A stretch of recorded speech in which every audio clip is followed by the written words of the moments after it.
Well, hey there, welcome to Black Gumbo Southern Gardening. What do you do when you have allowed your garden to look like this? Today we're going to talk about how I recover a weedy bed. Let's go.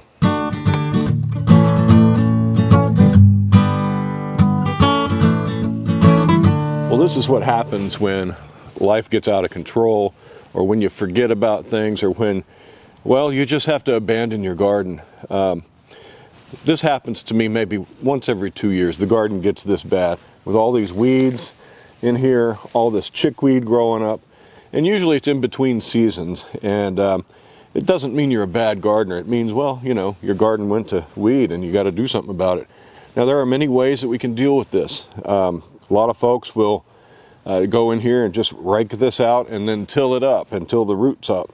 The problem with these manual methods of removing all these weeds and pulling the weeds by hand is that there's a lot of seeds that are here, and you're dropping these seeds into the soil, and that's just contributing to what's called the seed bank in that soil, and those seeds can come back to get you. So what I like to do is a method called flame weeding.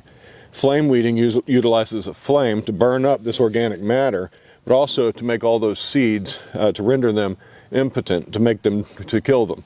So those seeds can just become organic matter in the soil, and that's the way I like it.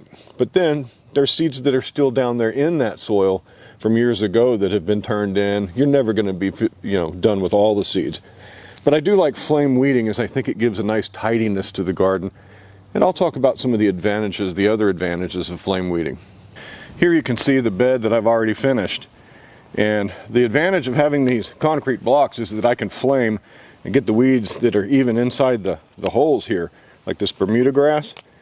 Now, they'll come back. The roots are still down in there. But the weaker type weeds and some of the organics that are growing in here, they'll die. And, those roots and all that organic matter will be incorporated into the soil.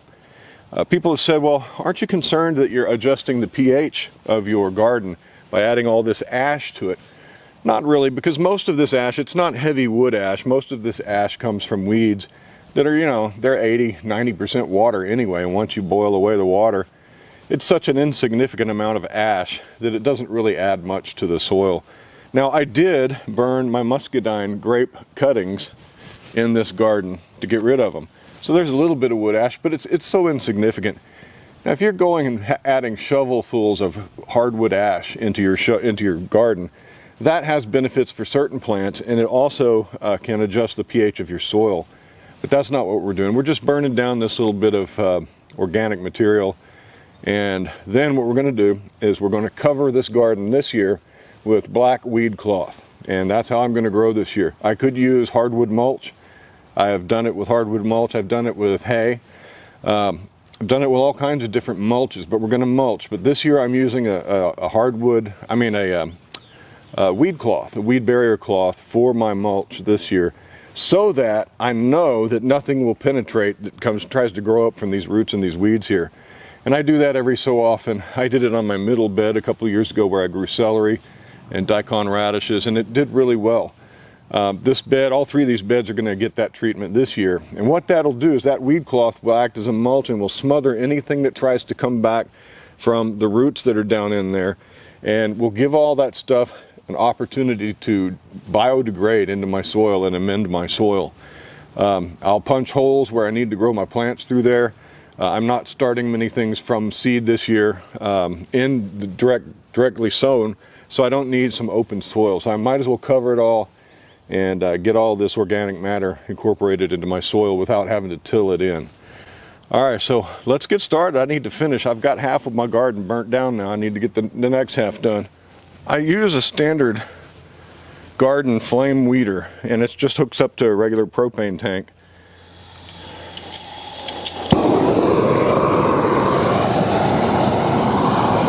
And there we go. Now, there are a couple of ways you can do this. You can just pass the flame over green weeds. You don't have to burn them up like that, and they'll die. But I like to get the tidy look that flame weeding offers, and I like to get all these weeds burned to the ground. Notice I've got a water hose right here standing by, in case I have any fires that get out of hand.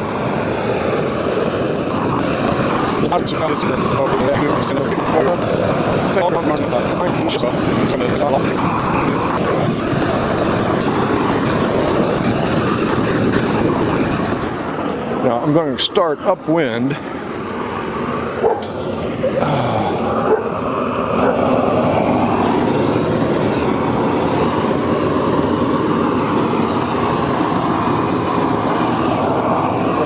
Flame out of this one. Slow going when you've got all this moisture-rich chickweed. It's almost a succulent. We've got to boil off the moisture first, and then it'll carbonize. Once again, if you wanted to, you could just you could just pass the flame over. It'll kill the plant. Come back tomorrow, it'll be droopy. But then you've got all that bulk that you've got to deal with. So you can see there's not much to it. It's actually kind of fun. You just don't want to get so focused in on the spot you're working on that you don't notice the big picture and keep safety in mind. Now, safety. Come in and put out any smolders. Douse the areas that look like they might need it. This mulch over here.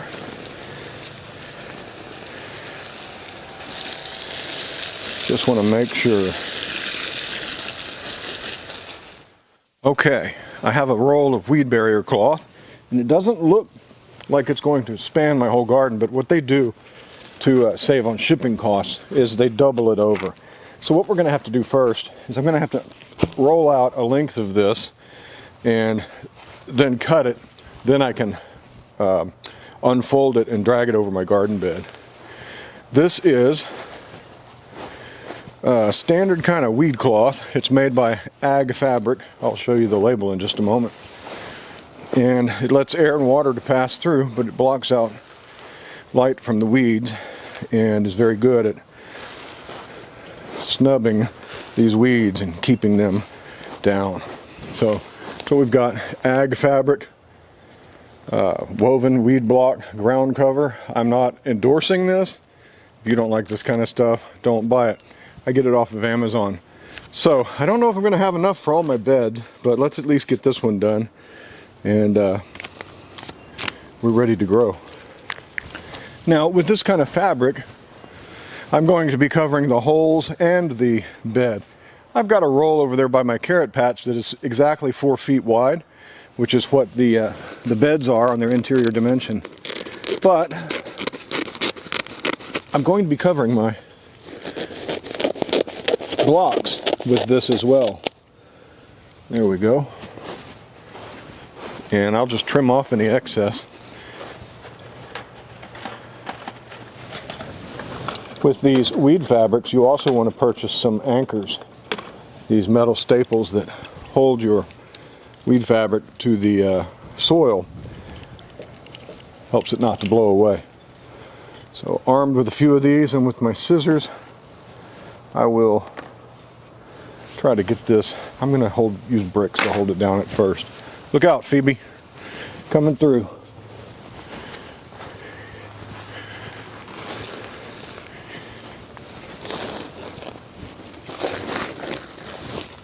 And I'm not going to let it droop off the side too much. I don't want that, so I'll have to trim it. I want it to be pretty exact in its fit. There we go. And kind of loose, so I can punch it down. See, that's what we don't want, Phoebe. And move, there's ants. At least they're not fire ants. Be glad for that.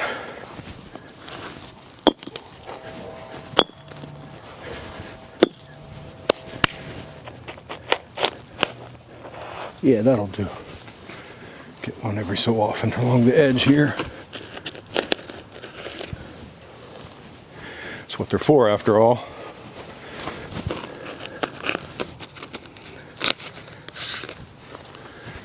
like I said, we can trim off the excess so I'm not chopping it up with the weed whacker. These will keep the edges from flapping up in the wind like that, which is not what I want.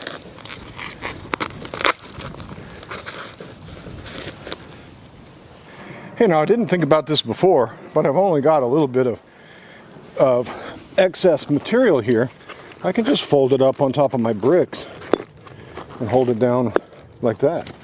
Now I don't have to go cut all along this thing here.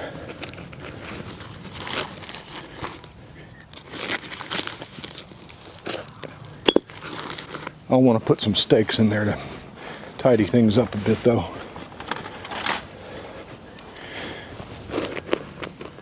Now again, it's not pretty, but I don't think I'll hardly notice what it looks like when I'm pulling out big old tomatoes and delicious peppers. Well, having accomplished this weeding of the garden, I am a happy camper.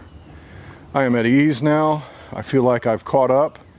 I'm starting my season about 2 to 3 weeks later than I normally do, simply because the weather's been so weird. Yeah, but I'm caught up now. I'll give you a look around. It's been a long time since we had a garden tour because, well, there wasn't anything but weeds to look at over there. Here's my annual borage. Comes back, seeds itself.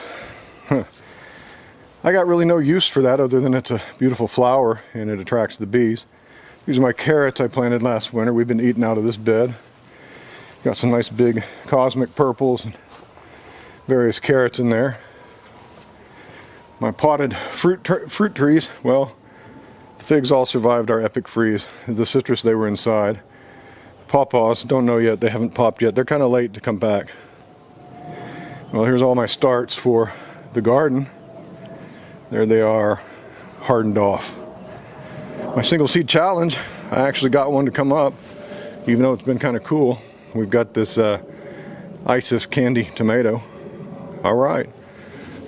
I mean, I started the single seed challenge and never can get one to work for me very well. Yeah, everything over here died. That was the southern cherry.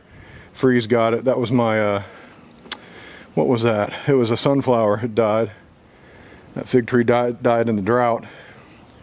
Black currants, white currants died. Pomegranate came through with flying colors, man. This is a beast of a tree. Thanks to Charles Malky over at Ivy Organics for giving me this tree. That fig back there is alive. But yeah, most everything else is dead. Except the rosemary, it does well. And this is oregano, and I've got a bunching onion that refuses to go away. Even though I snip it, it comes back. So, that's the garden. All the potted vegetables are long gone and those pots are going to be repurposed. The muscadines, 5 years old now. They give me 40 to 50 pounds of fruit for these 4 vines each year. They got their nice prune, and all the prunings off of this went into this garden as ash. Yeah, trees over there, well, I've given you some fruit tree updates lately. Everything's looking good. In fact, I've got some fertilized apples coming in. Check this out. This is my Anna. It's the earliest apple, probably the earliest apple known to mankind. It's very vigorous, and we've got fruit coming in on this one. And it pollinates with this one over here. This is a golden Dorset. And you can see we've got fruit coming in here as well. Lots of clusters of fruit. You have to do some heavy thinning, but see, this one's still blooming. So that's a good tree right there. Man, I love apples. It's not back-breaking work to use a flame torch. It's kind of fun. Need a shower though. I smell like a burnt field. Hey, thanks for joining me on Black Gumbo Southern Gardening. If you like our content, please subscribe.